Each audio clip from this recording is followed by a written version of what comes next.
My wife Clara was sitting on the edge of the table, and when I held him in my arms, the warmth was replaced by a cold emptiness. Sofa with flowers. The word hour grated on me, a jagged piece of glass lodged in my throat. It was a word I'd once cherished, a symbol of the life we'd built together, but now it was a mocking reminder of the betrayal I was about to expose. Her eyes, which were normally pools of affection, were now fixed on Leo with an almost desperate intensity as she looked at our little man. We were in my parents' living room, a place that had always felt like a safe haven, and today were my parents. Everyone knew something was amiss with Clara's parents and her younger sister Anna. The customary joyous family gathering had been replaced by a tense, strange calm. They were all waiting for something, but none of them realized how much the basis of our reality was going to fall apart. Farah shifted uneasily, looking around the room to make sure everything was well. I looked down at Leo, whose innocent face contrasted sharply with the turmoil inside of me. He was blissfully unaware of the storm raging around him, and that was perhaps the cruelest part. I brought a child into a life that was based on a lie. "David," she asked, her voice a little too high. "You've been so quiet all day." "No, Clara." I inhaled deeply, the weight of the truth bearing down on my lungs. I said in a quiet, controlled voice that nothing was all right. "I gave Leo to my mother with care, and she took him with a worried expression and got up. Then, I went to the mahogany side table and took the sealed envelope I had put there earlier. The white paper seemed to hum with its secret, an accusation ready to be made. These arrived in the mail this morning," and I said, holding up the envelope, "they're the paternity test results." Clara's face turned pale, her hand went to her throat, and her eyes widened in unmasked terror. I ripped the package open, and the sound reverberated around the eerily quiet room. As she scanned the document, her breath caught in her throat, and the room waited, not daring to breathe, each of them an unwitting character in a play they had no idea they were performing. After what seemed like an eternity, she finally looked up, her eyes wet with unshed tears. I had taken out the single sheet of paper with the stark black lettering of the DNA results feeling like a slap to the face, and I handed it to her. She stutteringly said, "Oh, I promise you, it's right," I said, my voice hard. "According to these results." My own mother threw a protective arm around Leo and glared at Clara with a quiet hatred I had never seen before.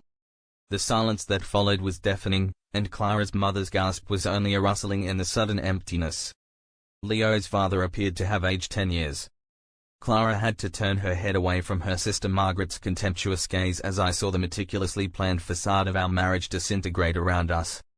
Clara cried out, "Who is his father?" But I gave no consolation. I continued, my gaze locking onto hers. "Is a question you're going to have to answer, and you can start with why you thought you could get away with this." My heart had been torn out a long time ago, so it wasn't my place to comfort her. I didn't need to explain the connotation.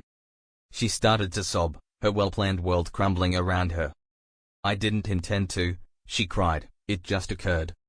The phrases were so predictable and corny that they felt like an affront to my intelligence. I repeated, my voice. The anger that had been building inside of me finally boiled over, and I felt a surge of rage so strong that I wanted to destroy anything. I took a step closer to her, my voice a low growl, and "Packed your belongings. This wasn't some drunken mistake at a party, but months of lies and deceit that brought another man's child into our home and into my life, and you had the gall to call him ours." I pointed to the door and said, "You're leaving, Clara," and her eyes widened as a mixture of shock and terror washed over her face. "Where am I supposed to go?" she asked, her voice shaking. "I don't care where you go," I said in a cold voice, "and take him with you." I gestured to Leo, who was now writhing in my mother's arms, but David was just a baby. Clara stammered, "He's not my baby," I told her icily, "he's the product of your betrayal, and I want neither of you in my house." The room fell silent.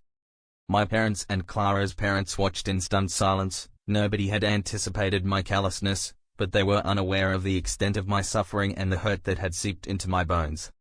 I wanted them gone, and they both understood that I was not going to change my mind, so they started packing her bags. As Clara struggled to put Leo into his carrier, my mother, despite the horrified expression on her face, gently handed Leo back to Clara. I had a fleeting thought of something like a pang, but I quickly brushed it off because he wasn't my son and I was done pretending he was. Her sobs were growing louder and more frantic. I approached the door and flung it open, anticipating their departure.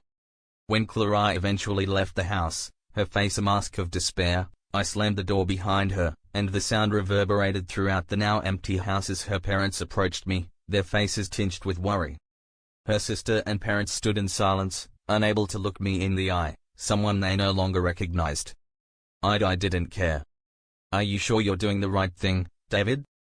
my mother questioned in a worried voice, and I replied calmly and resolutely, "I'm taking back my life," without turning around as I left them.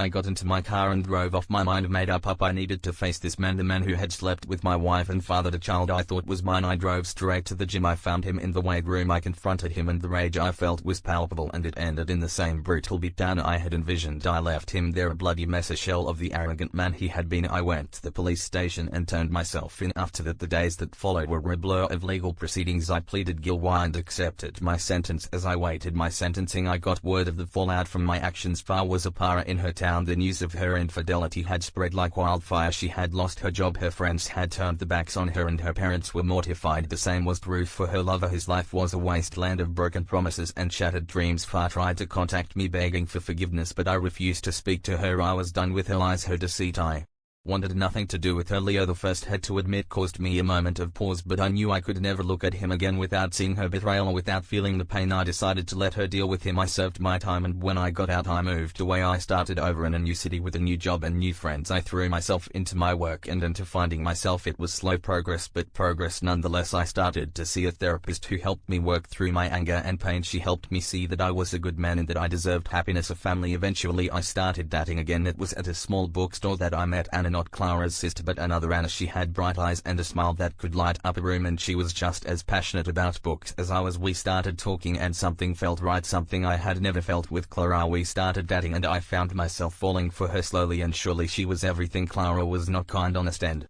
genuine. She listened to me and she understood my pain. She never judged me for what had happened. She simply helped me heal. After a year of dating, I asked Anna to marry me and she said yes. We had a small intimate wedding with our closest friends and family. Soon after, we had our first child, a baby boy with my eyes and Anna's beautiful smile. We named him Liam and he became the center of our world. As I held him in my arms, I felt a sense of overwhelming joy. I looked at Anna, my wife, and I knew that I had finally found happiness. I never forgot what Clara had done or the suffering she had caused, but I had moved on, created a new family, and was finally content with my life.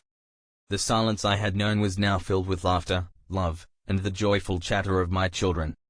I had gotten the revenge I had sought, but I had also found the happiness I deserved. My story was not one of tragedy, but rather one of resiliency and the realization that even in the midst of the darkest storms, the sun can still shine. We had another child, a little girl named Lily, and my family was finally complete. My new life was everything I had ever wanted, and as I sat watching my kids play, I knew that I had finally found my happy ending, not because of what had happened, but despite it.